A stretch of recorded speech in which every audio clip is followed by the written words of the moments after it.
We are conditioned to know what a predator looks like. We expect a shadowy, faceless stalker standing motionless in the dark, telegraphing their malicious intent. Internet mysteries like the disappearance of Emily Carter tap into this.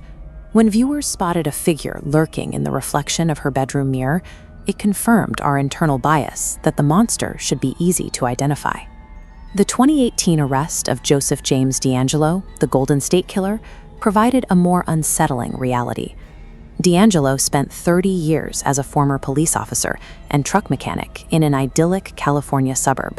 He mowed his lawn and raised his kids without raising a red flag with his neighbors. Dennis Rader, the serial killer known as BTK, operated with similar visibility. For decades, he served as a devoted church leader, a Boy Scout volunteer, and a local compliance officer in Kansas. In a suit and tie, Rader possessed an entirely unremarkable bureaucratic appearance.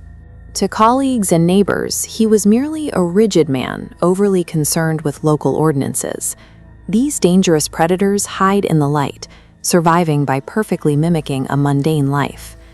The Psychopathy Checklist Revised maps the difference between environmental antisocial personality disorder and true psychopathy.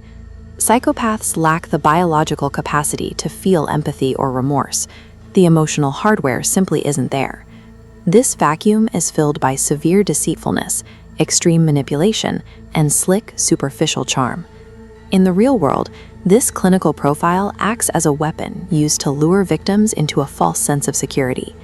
Ted Bundy used his boyish good looks and his law school education to manufacture instant trust. By projecting the image of a helpful young man, he bypassed his victim's natural threat detection instincts.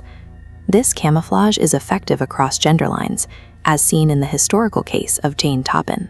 Toppin held a highly trusted position as a private duty nurse for Boston's elite. Under the guise of maternal warmth, she poisoned 31 people. For a psychopath, normalcy is a calculated, highly practiced performance used strictly to hunt. This manipulation extends to the people who were fooled the most intimately, the killer's own families. DeAngelo's daughter once wrote a letter describing him as a selfless, caring father and a good person who was consistently supportive of his family. That description stands in stark contrast to the frail, hunched man who appeared in court. Sacramento prosecutors identified this sudden feeble-mindedness as a sociopathic tactic to garner sympathy. While alone in a police interrogation room, DeAngelo even muttered a fabricated confession. He blamed his crimes on an alter ego named Jerry, attempting to manipulate the justice system one last time. Carrie Rawson experienced this dissonance with her father, Dennis Rader. She grew up with a protective parent who took her family camping, only to learn he was the BTK killer. Performing as a loving father provides a psychopath with a functional cover story that can last a lifetime. When the mask finally slips, the reality that the killer built for their family and community instantly collapses. The psychological impact on the family members left behind is massive. They are forced to navigate the realization that their entire history was built on a lie. Survivors like Carrie Rawson must reconcile the fact that their childhood was a prop utilized by a predator in disguise. In her book, The Serial Killer Next Door, psychologist Emma Kenny notes that these predators are united by their ability to slip unnoticed into everyday society. We fail to spot them because they do not look like the monsters we are trained to fear. They look exactly like us.